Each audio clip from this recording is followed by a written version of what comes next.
Hello, everyone. Welcome to another episode of Grey Matter.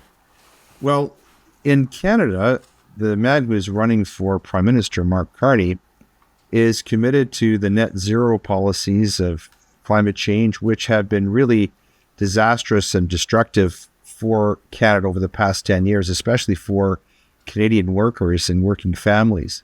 Meanwhile, in the United States, Donald Trump has turned the other way, and only today I saw in the news that he's telling everyone they can use proper shower heads again. So what do we make of all this? We really, is climate change real? Does it pose a real risk? Do we need things like climate taxes? Or is it even possible that, in fact, CO2 could actually be beneficial to plants, to the earth, and to us? Well, to answer this question, we thought that we should have somebody on who really knows what they're talking about, and we're able to achieve that. We've got Greggory Wrightstone on, and he is really an expert on this topic. Thanks for being with us today, Greg. Oh, good. Thank you so much. And you're right about that. You know, if you had had me on a few years ago, we'd have been preaching and talking a lot about how there is no climate crisis, and there isn't. But the CO2 Coalition that I lead and my latest book, we've gone well beyond that there is no climate crisis to not only is there not a climate crisis, but man, if you look by almost every metric we look at, Earth's ecosystems are thriving and prospering, and humanity's benefiting from the combination of modest warming and more CO2.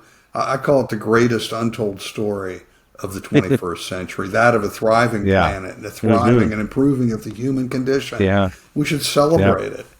Well, we need to hear more about it in Canada, especially. And we want to learn more about your most recent book, which is called The Very Convenient Warming, How Modest Warming and More CO2 Are Benefiting Humanity. We're going to learn more about our guest and his writings. But before we do, as we always do, we're going to have some framing aphorisms. Hopefully some of these are humorous. They might upset you a little bit.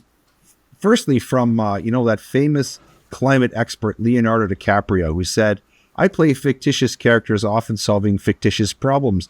I believe mankind has looked at climate change in the same way, as if it were fiction." Next, from someone who knows almost as much as Leonardo DiCaprio about science, Greta Thunberg, who says a top climate scientist is warning that climate change will wipe out all of humanity unless we stop using fossil fuels over the next 5 years. The date of that post, January 21st, 2018. I guess you missed it, Greta. And next, from those authorities, of course, if you know Sesame Street, you grew up with it as I did, Bert and Ernie. Here one of them asks the other, "Why isn't China concerned about climate change?" That's Ernie. Bert says, "Because they already have a communist government." Well, who do we have on the show today? Gregory Wrightstone. He's a geologist, reviewer for the Intergovernmental Panel on Climate Change, executive director of the CO2 Coalition, and author of the best-selling book we're going to talk about today, Inconvenient Facts, the Science that Al Gore Doesn't Want You to Know. Greg is a popular guest with many of the top conservative radio and TV platforms across North America, including Daily Wire, Fox News, Newsmax, TV, and The Blaze. So we're very excited to have him here on our show. He's a strong proponent of the scientific process. He's a leading voice in the large and growing climate change skeptic community. He believes that we should use all of the Earth's resources for the betterment of mankind while doing it as good stewards. I want to start here, Greg. There's this famous meme on the internet where it says, "Unprecedented climate change has caused sea level at Sydney Harbor to rise approximately 0 centimeters over the past 140 years." I'm sure you've seen this. Oh, yeah. But, I want to start here, before we get into your book. But what do you think is the reason why people have bought into this climate change, what Dr. Patrick Moore called, the climate change hoax? Why have so many of us bought into this? Well, it's not surprising. Those of us that, let's talk, we've heard a lot about consensus science. And one of the greatest quotes that I love is, now think about this, it was from Dr. Richard Feynman, the Nobel laureate physicist, who said, "I would rather have questions that can't be answered than answers that can't be questioned." Oh, and that's profound. Isn't that profound? And that's exactly what we have We saw it in COVID, but we have the same thing on steroids. It's Uber on this climate change. And they need to silence me and my colleagues at the CO2 Coalition, eminent scientists and engineers, experts of energy.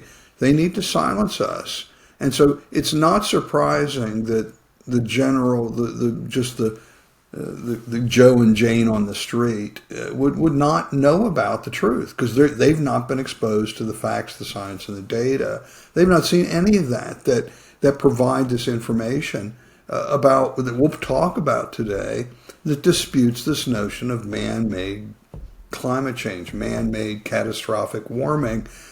So that doesn't surprise me. What should surprise and anger me as a scientist is the silencing of scientists. It's scientists that some of which knowingly propel this lie and promote bad science, disinformation, misinformation, misuse the scientific method. And so what we need to do is get this information out there, some of which we'll talk about today. And that's why, the regular Joe and Jane on the street don't know about this. And a lot of them are shocked when they hear things that we'll talk about today. I'm a big proponent of the truth. And I've been saying for many, many years, the truth will win out eventually. It didn't feel like that 10 or 15 years ago. We were facing strong headwinds. Now we've got the wind at our back, at least in the United States. It's like a gale force wind. It's everything changed. I've been saying we are winning for several years now. And I saw it accelerating. And then we had the election of Donald Trump, and he gets in, and first day, executive order after executive order, rolling back climate change nonsense. And so I'm really heartened by this. Like you talked about just yesterday, you talked about the shower heads. And one of the things I do a lot of interviews, and I'll tell you, I'm very much pro-choice and proud of it. And by that I mean you and your viewers should have the choice of what kind of car to drive. You should have the choice of how to heat your home. Don't let the government tell you need to buy a heat pump. You should have the choice of how much water comes out of your shower head, what kind of dishwasher to buy, what kind of washing machine, what dryer. They're trying to control everything from the ceiling fans, which in the United States they were trying to do and partially succeeded. Our freedoms, both in the United States and in Canada, have been systematically stripped from us. I don't want the government to tell me that I'm not allowed to buy a gasoline-powered Honda Accord, a gasoline-powered F-150, that you have to make, it's got to be electric. No, I want that ability. If I want the ability to buy a dishwasher that can get the dishes done in less than 45 minutes, instead of being forced to buy one that takes 3 hours and doesn't do a very good job. And that's what if you go buy a new dishwasher, that's what you're going to get. And we just moved. I'm calling you from Florida right now, my office in Florida.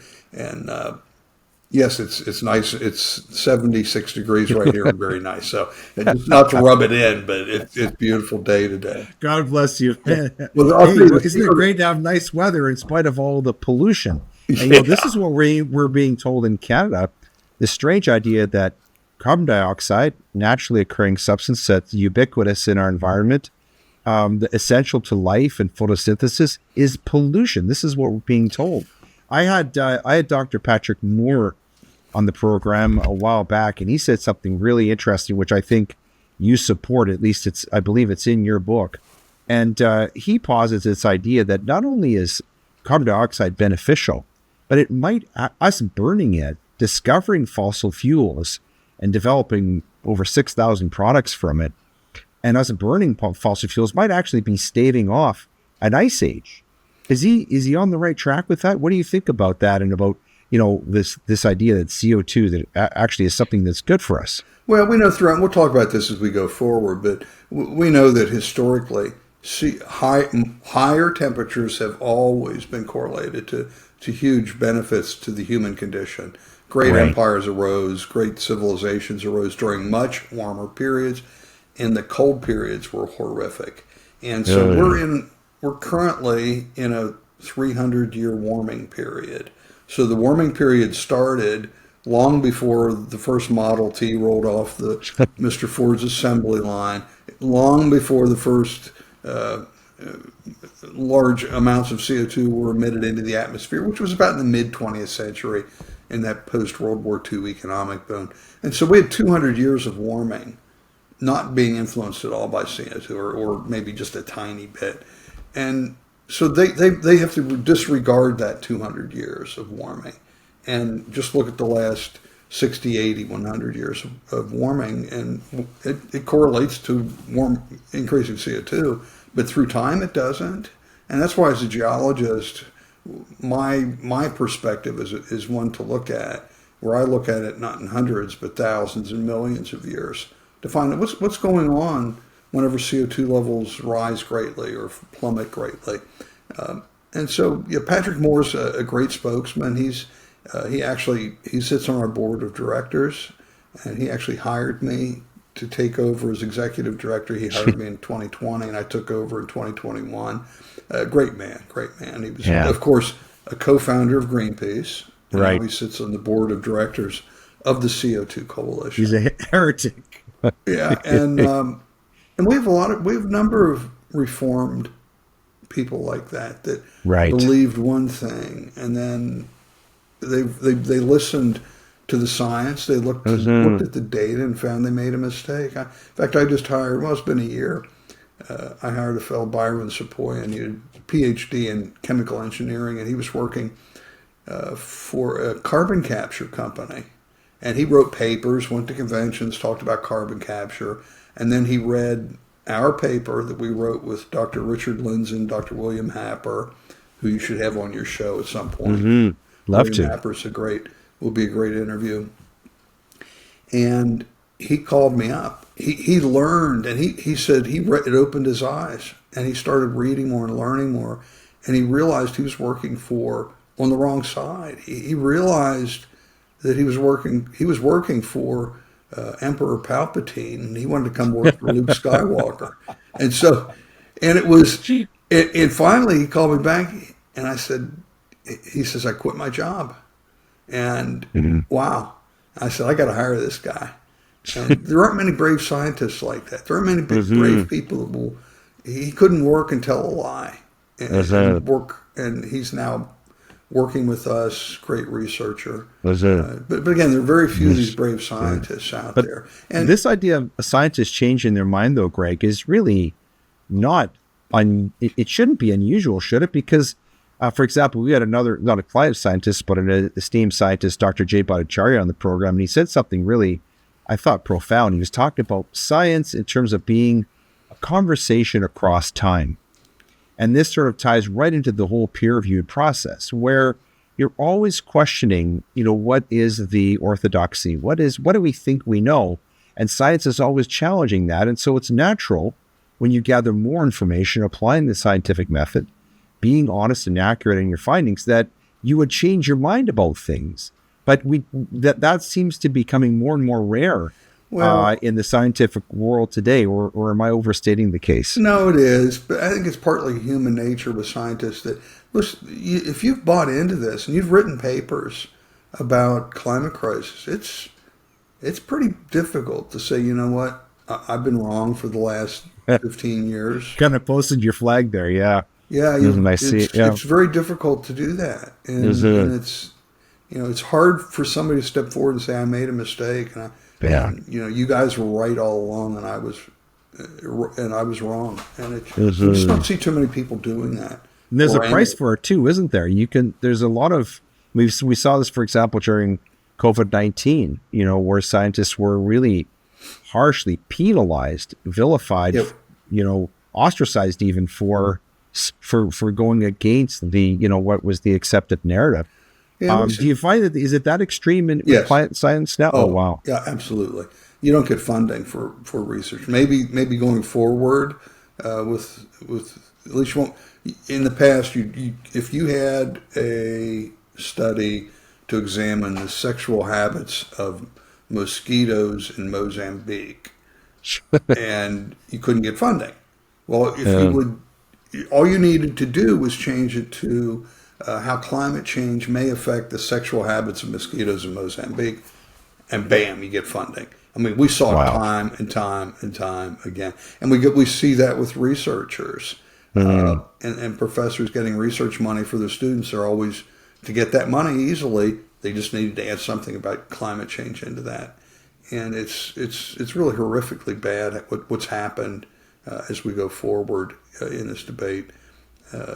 It might be changing now. Hopefully, hmm there will continue to be big money thrown at this because we're going to have hmm the Gates of the world and the Tides Foundation and Yeah. Soros and all that money that's been funding these green groups. They'll continue funding them.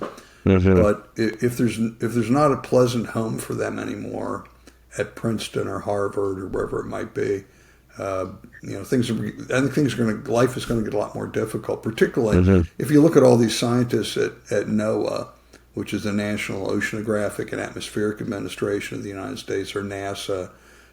They've all become extremely politicized. Think about NASA. hmm It was a Right. $40 billion concern that their main focus all of a sudden disappeared with at the end of the Saturn. Uh, we got to the moon. hmm We've basically scaled back, and they're looking around, going, "What are we going to do now? We've got thousands of employees. I've got 25 billion I need to spend. Oh, climate change. Let's do that."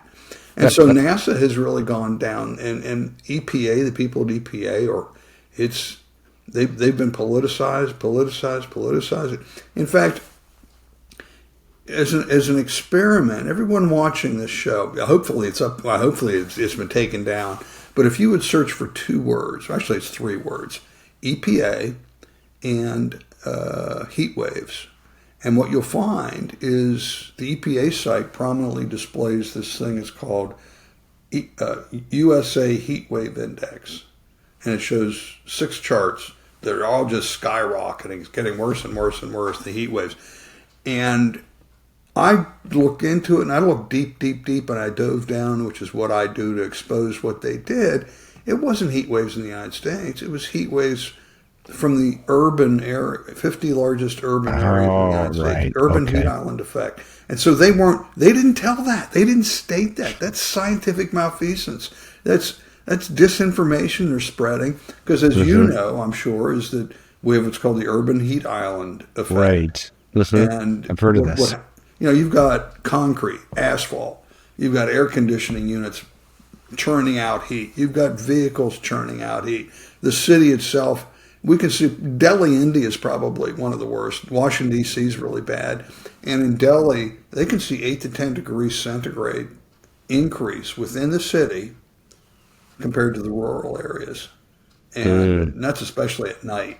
And it's incredible. And mm. so what they're doing is spreading lies through, is that heat index accurate? Yeah, but they don't state what it was about. And so hmm that's it. hmm That's part of how they manipulate the data mm, is to not reveal everything, mm. or And they it's carry driven different by data. their ideology, which is not about uh, using science as a way of expressing truth.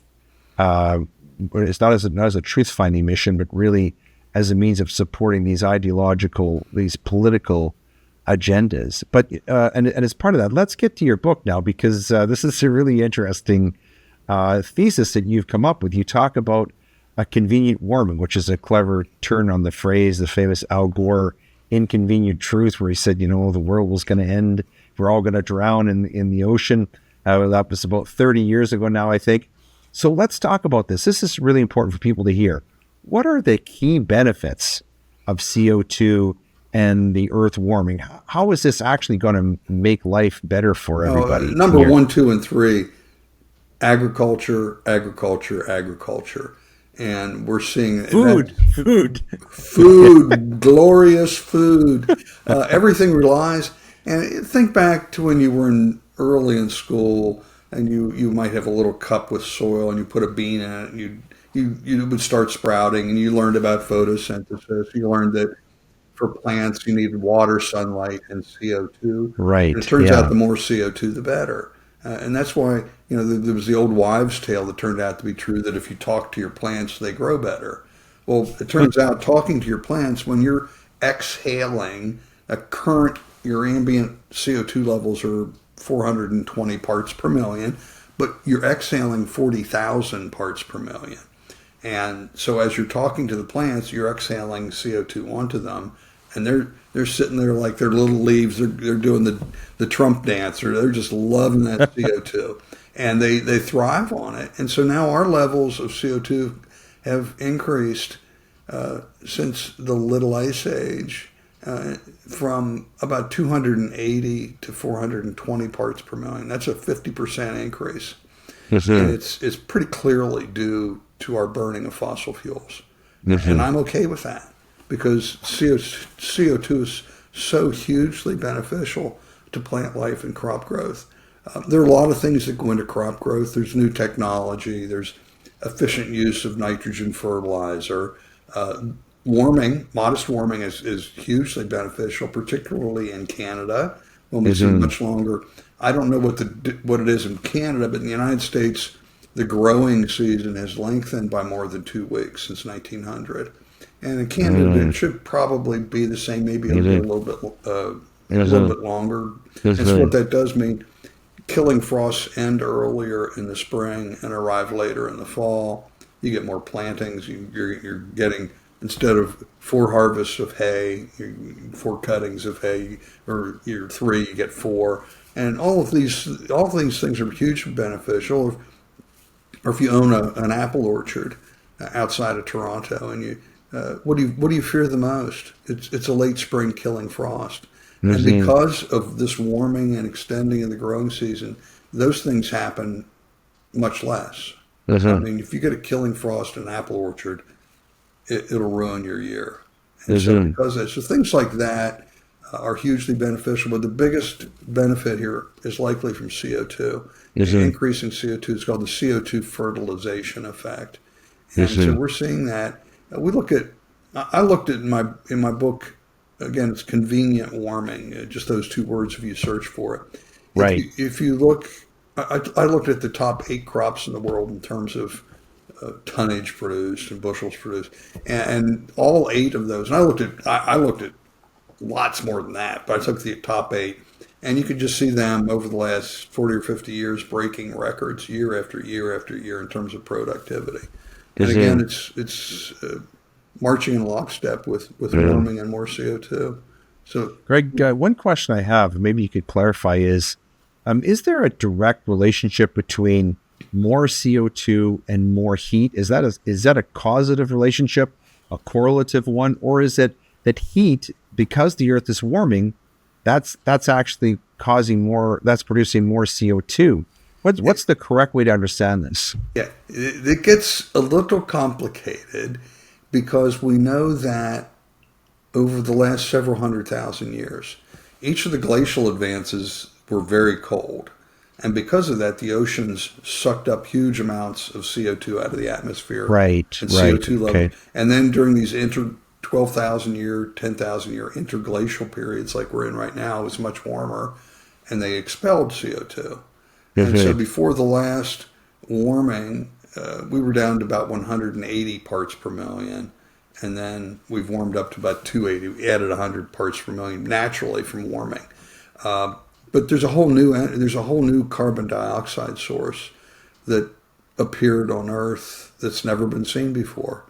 And what we're doing, that's the liberation of the carbon that was locked up in coal, oil, and natural gas. Back, right, okay, particularly the Carboniferous period, about 80+%, 85% of the world's coal reserves were deposited during that time. And yeah, what happened was, there was so much coal being deposited that it drove CO2 levels to probably the lowest levels on Earth's history. And so what we're doing now, and that was all buried, the trees fell, they turned into coal. And right, right, what we're doing now is liberating the CO2 that was taken from the mm, atmosphere several hundred million years ago. Now we're liberating that.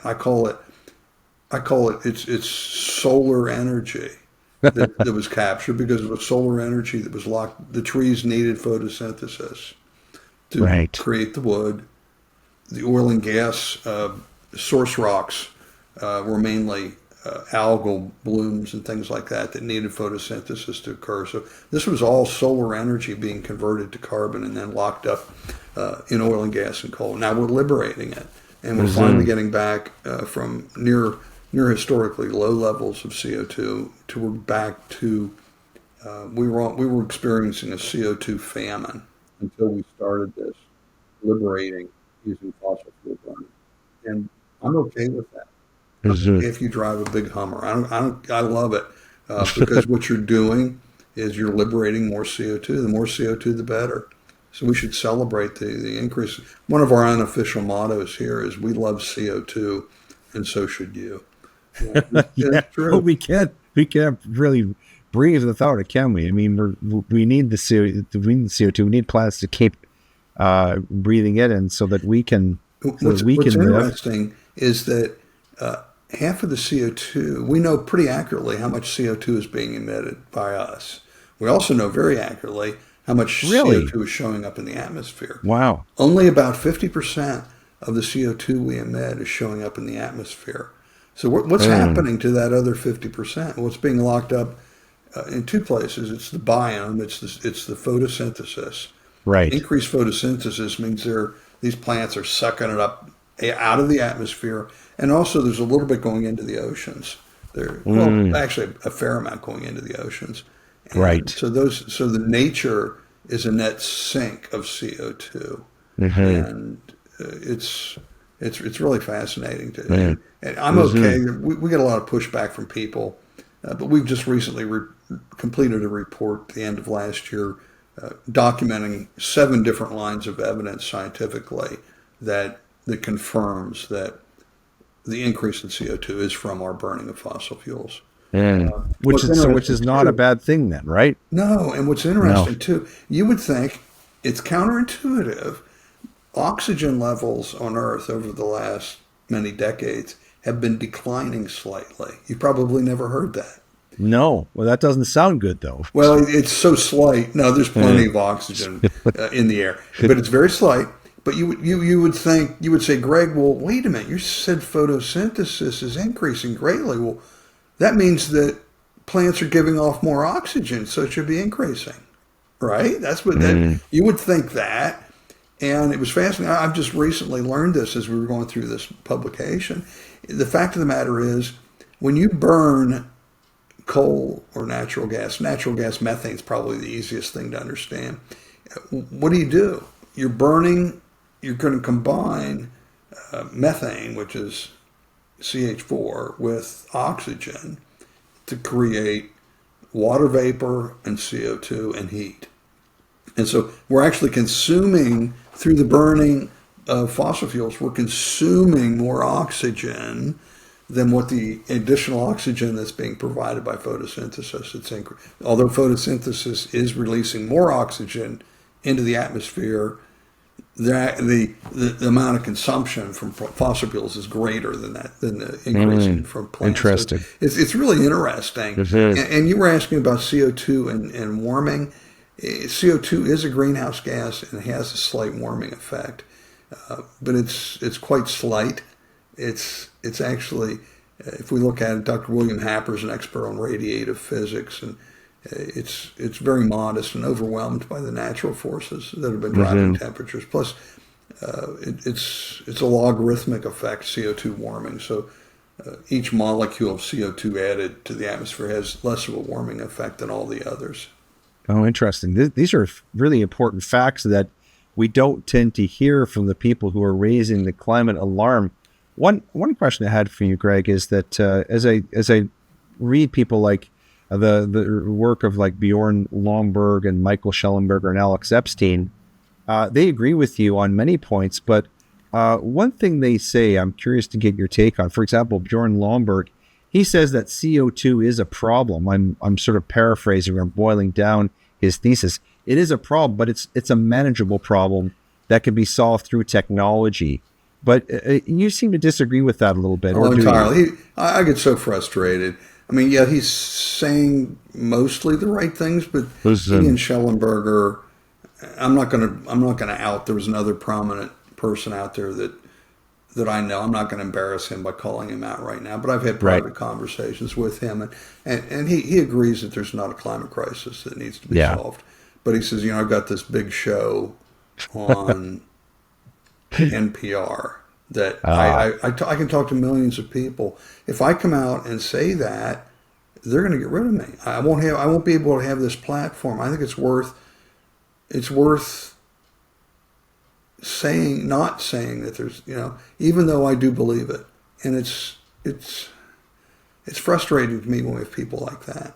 And Bjorn Lomborg, I think, and Schellenberger both come from that. Alex, I've not heard Alex say that. Alex is a big proponent of fossil fuels. Okay. I think Alex, I don't think he's come out and said that there is a problem that needs to be fixed. Well, if I misrepresented what he said, then I apologize. But I think I'm right about Lomborg and Schellenberger. Oh, absolutely, absolutely, and it frustrates us to no end.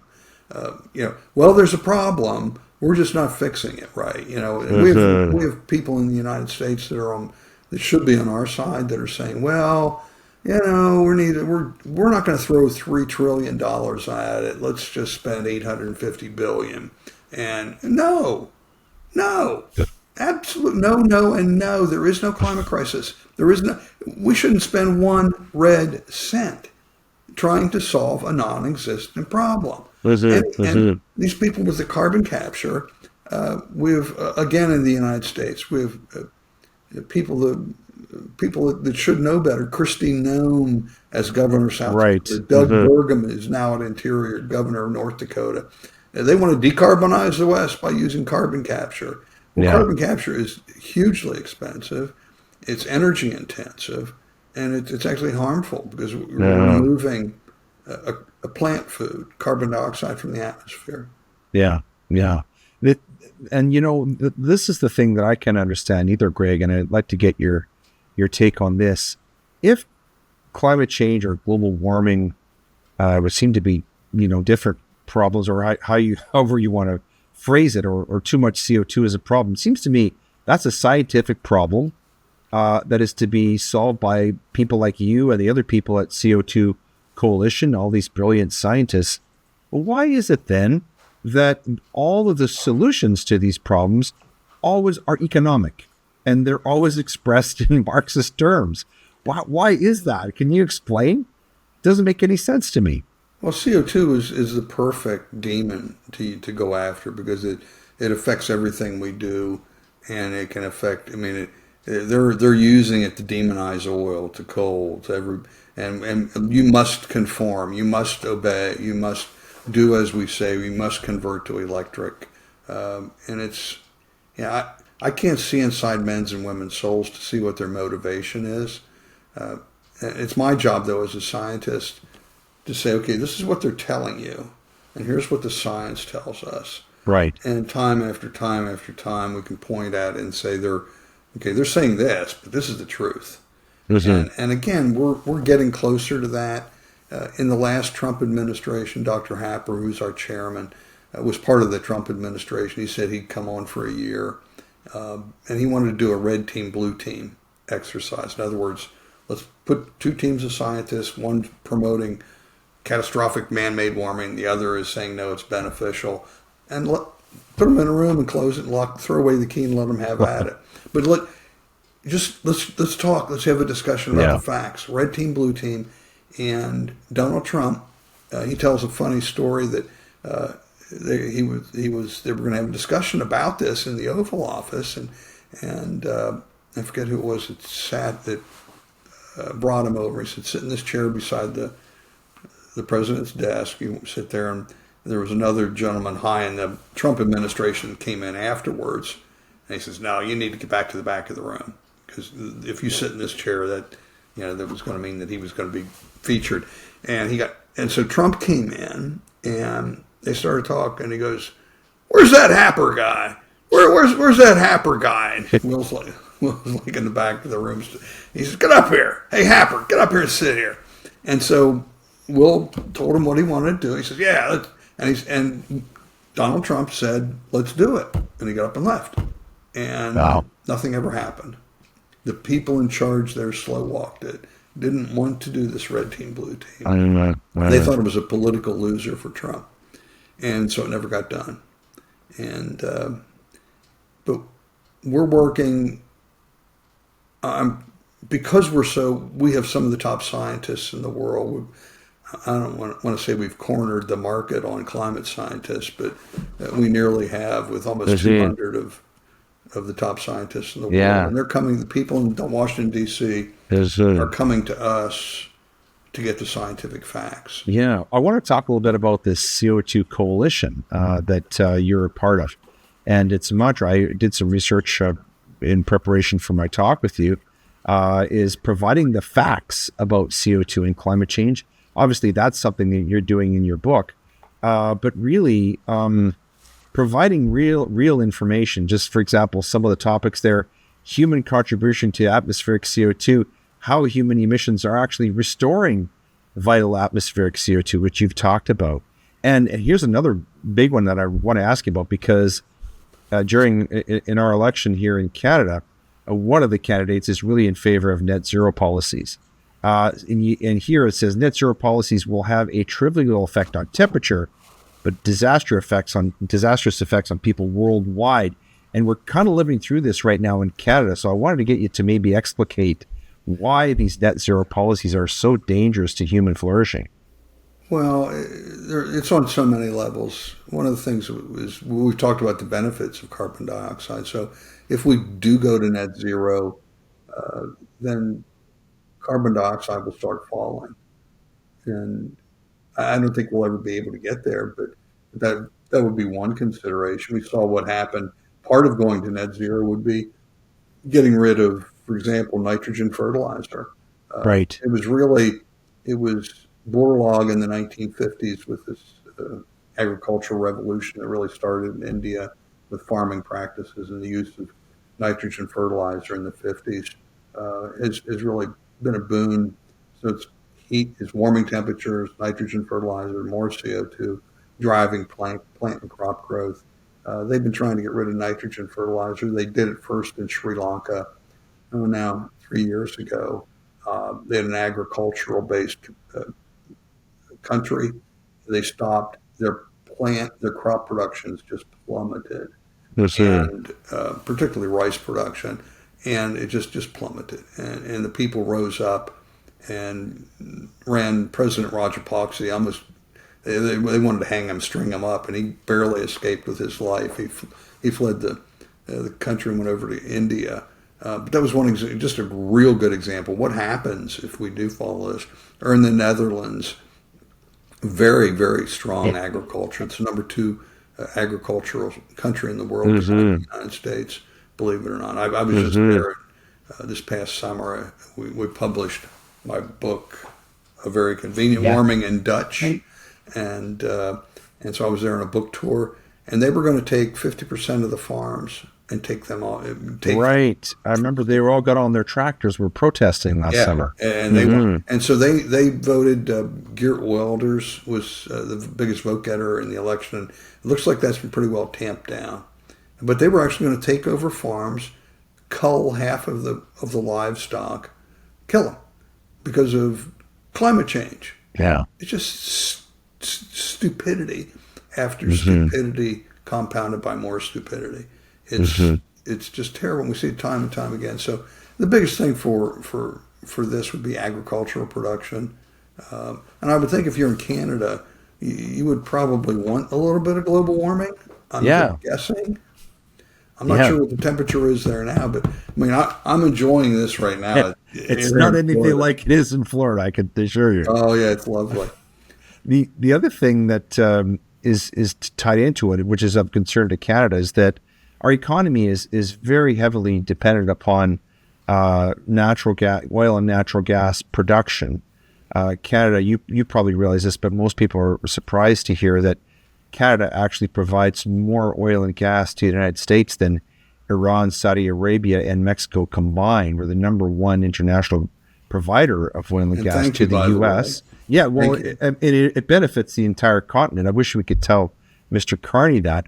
But, there's a connection here because I believe it might have been Dr. Moore who told me this, and maybe you can tell me if this stat is correct. But in this century, prior to COVID, more people were raised out of poverty than at any time in history ever, and that to some degree, the COVID-19 pandemic reversed some of that progress, and that this climate emergency, climate crisis ideology is actually endangering that progress because, as you quite rightly say, there's a clear connection between energy extraction, production, burning, CO2 in the atmosphere, and agriculture, which is what feeds all human beings, and which is what raises them out of poverty. Oh, And I dare say nobody really cares.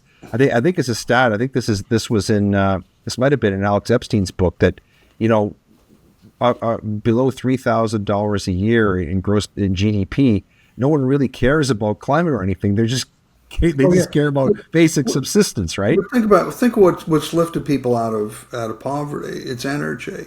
It's Right. low cost, abundant, affordable, reliable energy.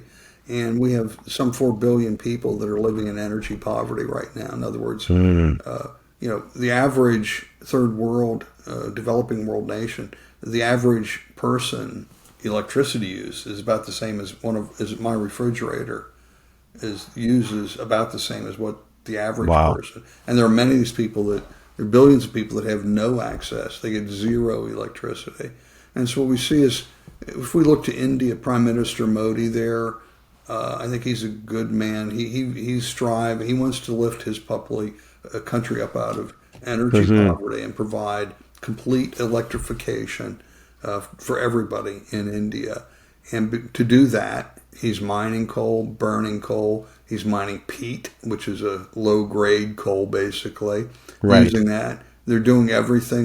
They're building windmills. They're building nuclear, and so, but predominantly coal. He's got good motivations. He wants to build the economy up, which he's doing. He wants to lift people out of generational poverty. But then we look to China. President Xi there is doing the same thing on Yeah. steroids with supercharging coal production. I think his motivations might be a little bit different than Prime Minister Modi. I don't Yes. think he gives one whit about somebody in Zhuban province up in the northwest, a peasant up there, whether he lives or dies. He Right. wants to build an economic powerhouse. He wants to Yeah. be the number one in the world for both economy Yeah. and military. And he's going to do that by having Yeah. cheap, abundant, affordable energy Mhm. for his country to do to become the economic engine he wants, and that's what we need here. Yeah. And the side benefit is that you can lift people up out of generational poverty. That should There's be still, you say on CO2 Coalition, you say that there are still ways to avoid the net zero trap. What are the key ones? Is that part of what you were talking about? Things like coal-fired plants and things we like can that. do it by turning our back on everything, electrifying everything. Don't Wind turbines and solar I hate them. They don't make sense.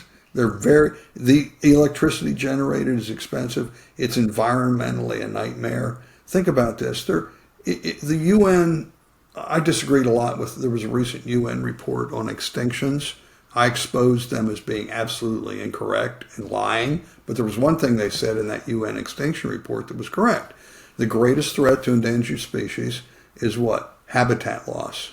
What's their solution to solve this so-called climate crisis? Destroy the habitat. Pave over thousands of square kilometers, excuse me, for solar. Don't dare call them farms. They're not farms. When I think of farms, I think of something bucolic. Right. Back to my grandfather's farm where I grew up with Holsteins and hay, which I hated to bale.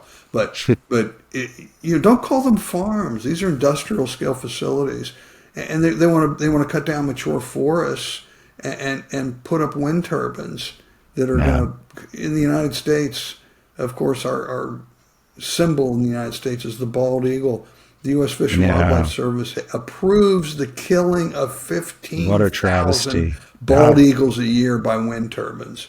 And so, when you bring up birds, the pro-wind people, well, house cats, just regular felines, kill 30 times as many, or whatever the number is, as what the wind turbines do.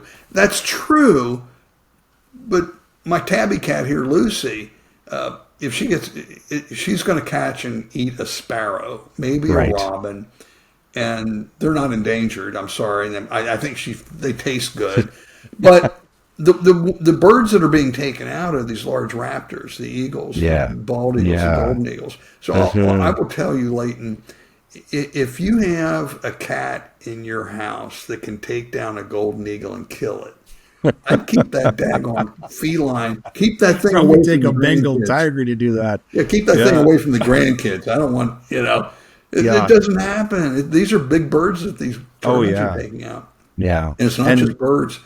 Just, I heard a stat, Greg, on these wind turbines. And this to me was astonishing. But someone told me that in fact all the energy that it takes to actually build and create and erect one of these wind turbines, that these things would have to run for something like 50 or 100 years in order to produce enough energy just to recoup the amount of energy that went into producing the wind turbine. Is that true? yeah, I don't have the numbers in front of me. Yeah. I've heard, and I haven't seen enough detail on that. I've Yeah. heard those things.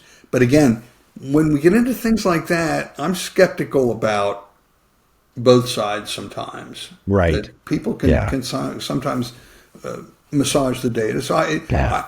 I've heard that, but I haven't actually done the detail to look and see if it's actually true. I suspect it's pretty. If it's not true, it's pretty close to being true. Yeah. And that there's so Yeah. much. The problem, if you look at the whole scale of mining, what the energy needed to mine the lithium, the energy needed to mine the rare earth minerals, the energy needed to transport everything to America, the energy needed for construction and creating of the steel, creation of steel. I think maybe the total life cycle is probably right. The other thing that's interesting is I saw a comparison between an electric vehicle like a Tesla and a gas-powered vehicle like a Ford.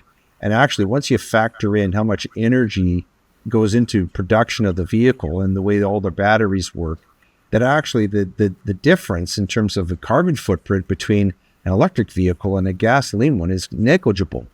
And that seemed to be based on some pretty reliable data. Yeah, Yeah, because they talk about electric vehicles being zero emissions. right. That's true after it's constructed. Yeah. But it's not true during the construction and mining and all the rest, the full Yeah. life cycle.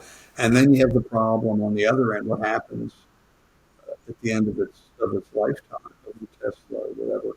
And these batteries don't go forever. If you Yeah. need to change your battery, one of the problems, the batteries are just above or beneath where you're riding.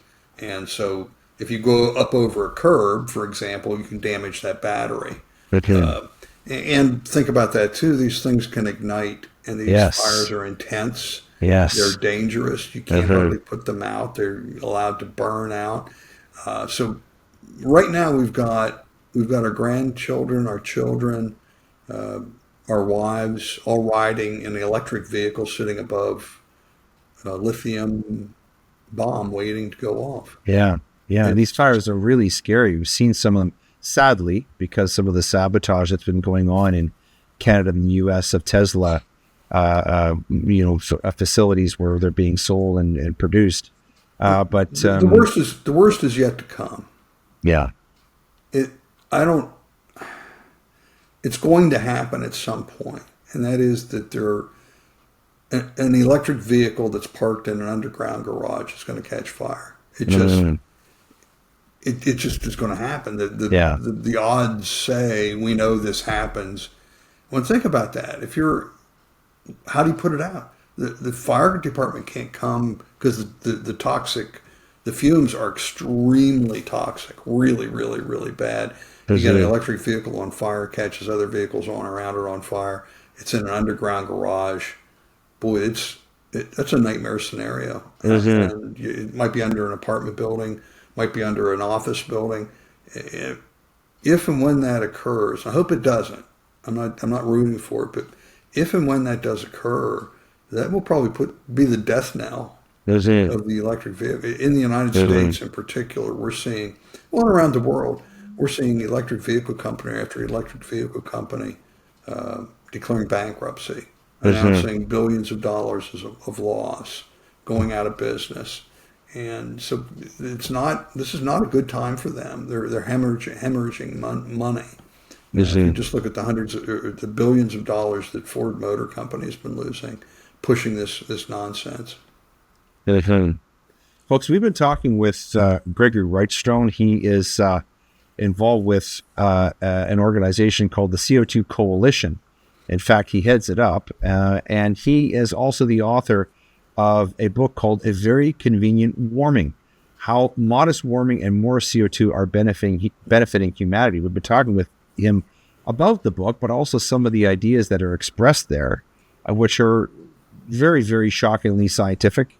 And actually, I would say to sort of extend the warming metaphor, they're comforting. Because he debunks a lot of the myths that we hear about CO2, about how it's pollution, about how we are ourselves CO2 polluters walking around, that we're a pestilence upon the earth, how we're going to destroy everything just by breathing. And so it really is not only educational, but I think somewhat comforting to hear, let's say, some true science about how CO2 is actually benefiting the earth and also benefiting humanity. And frankly, his thesis makes a great deal more sense, common sense, let alone scientific, than a lot of the things that we hear in the public sphere, the public forum, a lot of the climate scare. And I think what is so persuasive about him and his book is that, he's not trying to scare anybody. He's not telling us that there's an emergency. He's saying, look, let's learn the facts about CO2. Let's understand how CO2 actually affects us, affects the environment, affects plants, and then make informed decisions about how we should conduct ourselves, in terms of either reducing or increasing the level of CO2 in the world. So I wanted to talk about another book that Greg was also involved in writing. Both of these are going to be added to our reading list today. This one is called Inconvenient Facts, The Science That Al Gore Doesn't Want You to Know. So I wonder if you could give us a bit of a précis of this book, if you wouldn't The mind. Greg. genesis of that, I'm a geologist. The genesis of that was back in 2016. I knew that some of what we were being told about climate change was just incorrect as a geologist. I suspected other things. And at that point, I said, I'm not going to trust anybody. I'm going to do my own research. I'm going to do my own deep dive, look at the facts, the science, the data. And I'm going to go back to the root data and see what the data tell me. And what I found, frankly, angered me. That again, we found that time after time after time that what we're being told is just not so. It couldn't be supported by the science. And that book was published in 2017. Just last month, it was back on the climatology section as number one and number two. The Audible was number one, Brilliant. and Great. the hard copy was number two, which is, No. for an 8-year-old book, and it's still very relevant today. And it's proving that by how resilient it is with the data there. But what you don't know is my latest book Oh, was just published last week. that's awesome. It's an illustrated children's book. It's called Chloe the Clownfish Sleeps Well, just available on Amazon. So if you search for Chloe the Clownfish and Sleeps Well, you can find it. It's $7.99. It's a story of a clownfish that learns in school from Dr. Moray Eel that her home is in danger and her family are in danger Oh, because of yeah. climate change. And we're able to Yeah. use this wonderfully illustrated book by our Brazilian artist Tiago Hellinger to tell the truth about this. And Yeah. so I collaborated with Dr. Peter Ridd, one of the top experts on the Great Barrier Reef to create this book. Yes, And so Chloe the Clownfish just published. We have a whole series of these, along with in the United States here, we have a huge homeschooling movement. All of my grandchildren are homeschooled. Well, this is a very important thing that you're doing because, and I'm glad you brought this up because, for those of us who are a bit older, we're not kids anymore. We remember a time when really we didn't talk about climate change. In fact, when I was growing up, Greg, we thought there was going to be another ice age. I remember watching a movie narrated by Leonard Nimoy. You probably saw that one. But, the kids today in school, young kids are being taught that this climate change ideology scare is true and that this is actual. And so this response that you're doing through the CO2 Coalition of educating children, this is really crucial, isn't it? It is, and we were very concerned. Our members came to me and were concerned that our children, grandchildren, in their cases, great-grandchildren, were being indoctrinated into this climate cult. They were being taught consensus science. They were being taught groupthink instead of being taught the scientific method, instead of being taught critical thinking skills. And so we decided to do something about it, and we've created that. You can go, we have a standalone website for this educational material, CO2learningcenter.com, CO2learningcenter.com. And we can provide, these books are available at no charge on our website if you want a PDF. Really? Brilliant. If you want the hard copies, our mission is to provide this material to people. And you can go buy it on Amazon, this book. We'll have them all available. But importantly, our senior education advisor, Dr. Sharon Camp, a PhD in chemistry. She was an AP Science teacher and reader, and she does all of our lesson plans. So we have a lesson plans created for each of our books. Chloe's not done yet. She's still working on that, but it'll be coming soon. All the other books, all the other videos have lesson plans that homeschoolers or charter schools can wonderful. use.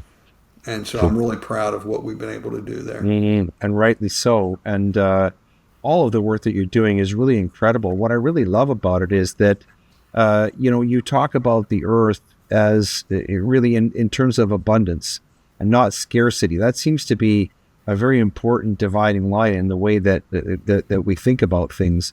All the people who are talking about climate scare and starvation and catastrophe, they're always talking about scarcity, about the earth running out. But your message is totally different, and I think is totally proper and also very inspiring to people.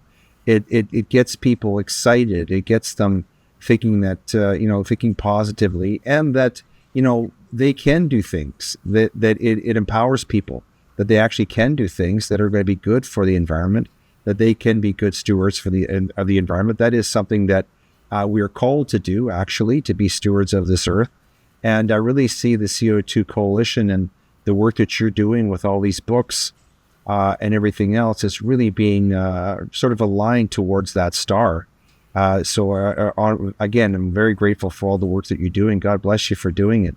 And thank you so much for being our special guest here today. It's been a real delight to have you on to talk about your book and all the great work of the CO2 Coalition. I thank you for having me on. Thank you for promoting this. And we can hook you up. I've got some other great scientists like Will Happer that would be a wonderful guest for you. Yeah. Thanks again for being on the program, Greg. It's been our great privilege to have you on. Great matter.